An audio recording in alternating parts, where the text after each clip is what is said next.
warahmatullahi wabarakatuh. Selamat datang di mata kuliah konstruksi dan pengukuran bimbingan dan konseling.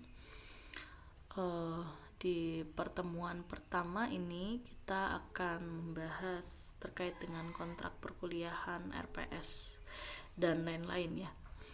Ada beberapa poin nanti yang akan kita bahas.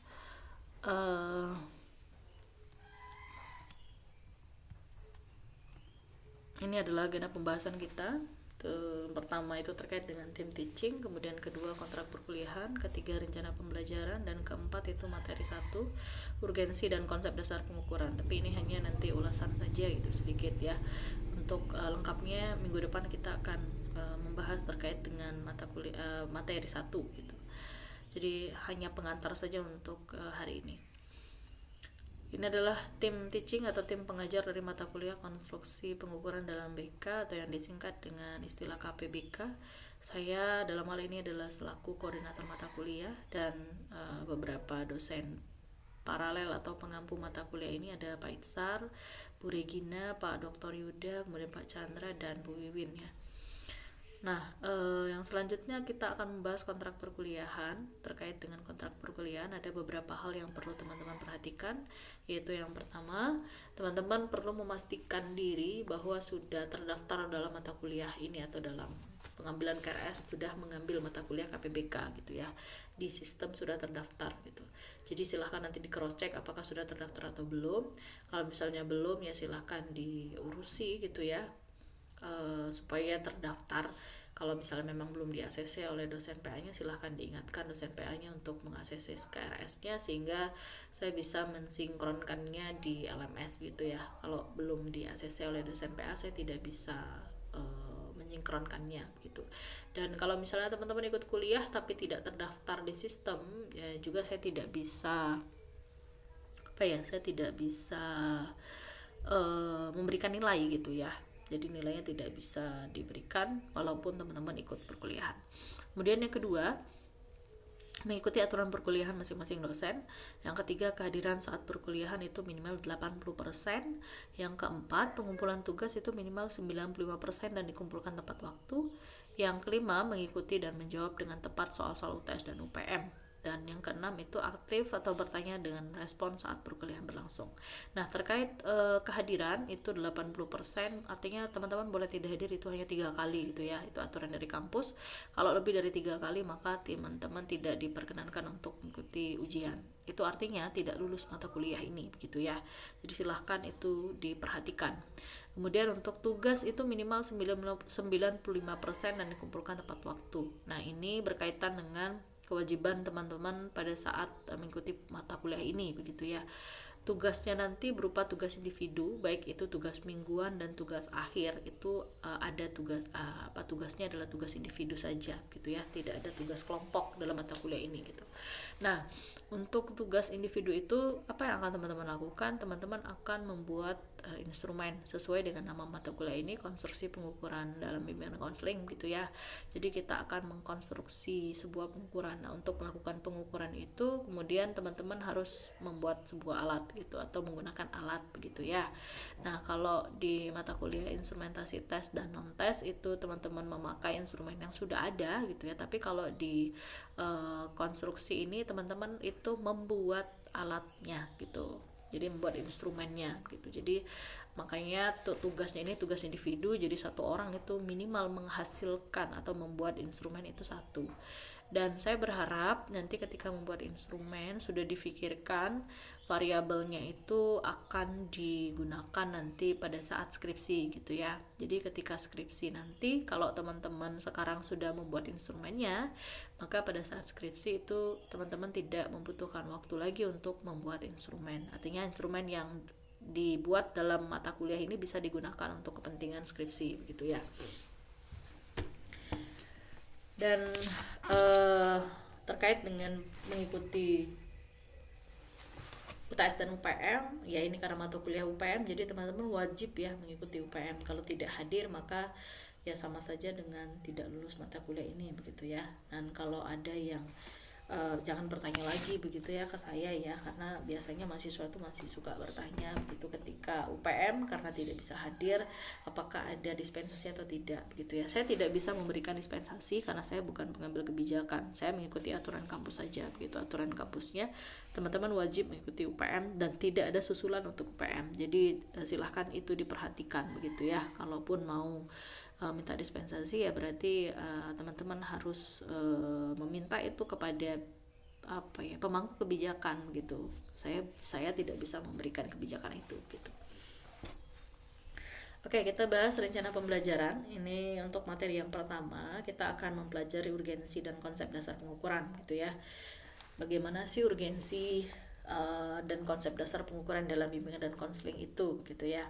Misalnya organisasi pengukuran, kenapa kok perlu dilakukan pengukuran dalam BK, buat apa gitu. Itu nanti kita akan pelajari di materi 1. Lalu kita juga akan belajar terkait dengan setara pengukuran dan pengukuran standar dalam ilmu sosial dan perilaku.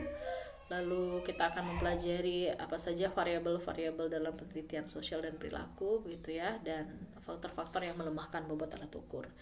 Kemudian di materi yang kedua kita akan mempelajari terkait konsep dasar dan karakteristik dari skala psikologis. Jadi nanti teman-teman mulai akan memahami cara-cara menyusun skala psikologis itu seperti apa gitu ya.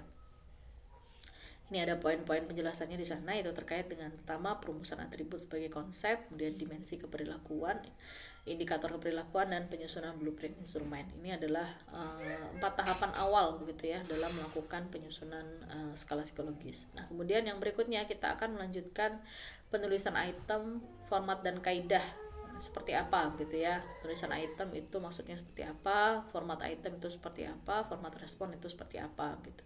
Lalu bagaimana sebenarnya apa yang perlu diperhatikan dalam penulisan item gitu, atau kaidah dalam penulisan item itu seperti apa, dan teman-teman akan mempraktikkan bagaimana melakukan penulisan item. Kemudian di minggu keempat atau materi keempat itu ada kaidah penskalaan dan penentuan skor. Ada 3 poin yang akan dibahas dalam materi ini, atau itu yang pertama ada jenis skala untuk asesmen dalam pelayanan BK, kemudian pendekatan dalam penskalaan dan penentuan skor. Dan di materi yang kelima ini penyusunan tampilan administrasi instrumen. Jadi yang dipelajari itu bagaimana format, tata letak dan tata tulisnya, penggunaan kertas dan warna. Ini jika instrumennya itu di print out ya. Jadi bagaimana kertas yang digunakan itu tata letaknya seperti apa gitu ya.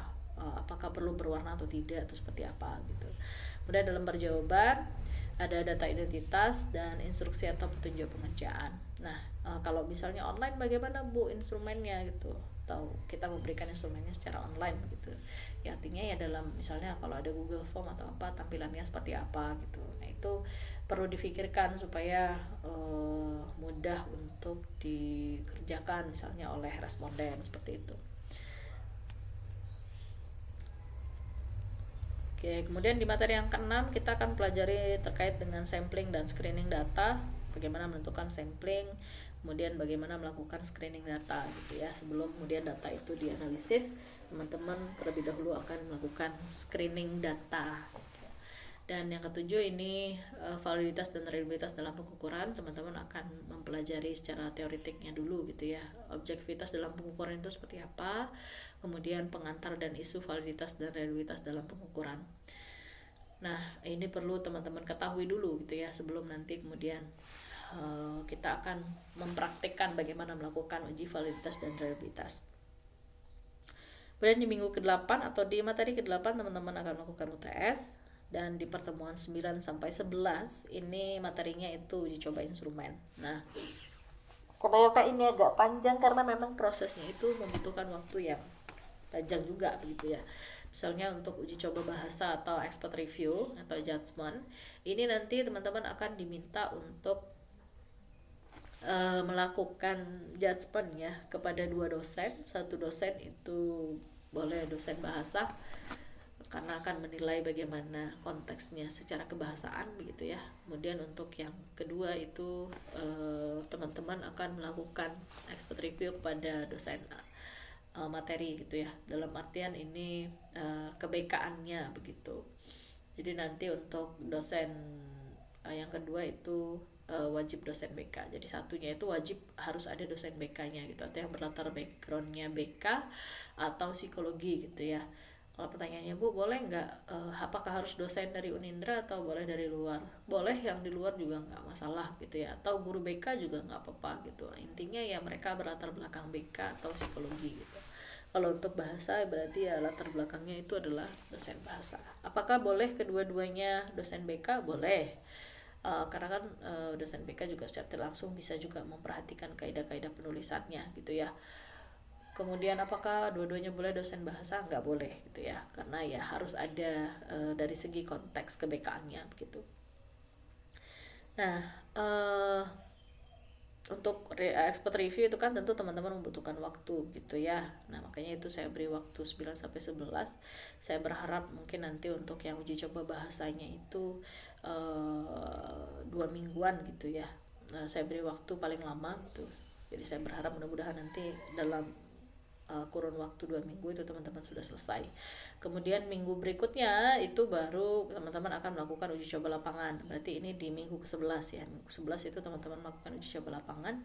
Ini memberikan instrumen yang tadi sudah di expert review gitu ya, sudah di judgement, habis di judgement di revisi. Setelah direvisi baru kemudian kalau sudah saya ACC untuk uji coba lapangan, maka teman-teman boleh untuk melakukan uji coba lapangan. Nah, untuk uji coba lapangan ini dilakukan kepada responden. Nah, sesuai dengan karakteristik respondennya dalam penyusunan instrumen itu tadi gitu. Apakah instrumen ini disusun untuk siswa SMP? Nah, kalau disusun untuk siswa SMP, maka teman-teman silahkan melakukan uji coba kepada siswa SMP begitu. Jadi uji coba lapangan itu ke sampel atau respondennya gitu ya. Kemudian di pertemuan ke-12 itu teman-teman akan melakukan uji coba instrumen. Dalam hal ini masih lanjutan dari proses tadi ya. Teman-teman akan melakukan scoring dan tabulasi data. Kemudian berikutnya akan melakukan analisa item. Ini kita akan melakukan uji-uji gitu ya. Ada uji daya diskriminasi, uji validitas, dan uji reliabilitas. Ini untuk melihat bagaimana kualitas dari instrumen yang teman-teman buat begitu ya. Apakah sudah memenuhi standar atau belum begitu. Kemudian yang ke-14 kita akan mempelajari materi terkait dengan seleksi item, estimasi reliabilitas, dan validasi konstruk. Jadi nanti kita akan mempelajari bagaimana cara menseleksi item gitu ya dalam kaitannya estimasi dengan reliabilitas dan validasi konstruk. Jadi mana item yang tidak valid begitu, mana item yang valid itu akan diseleksi. Bagaimana menyikapi instrumen bagaimana menyikapi item-item yang tidak valid gitu, dan bagaimana menyikapi instrumen yang tidak reliable misalnya, seperti nanti kita akan pelajari di pertemuan ke-14 atau materi 14 ya.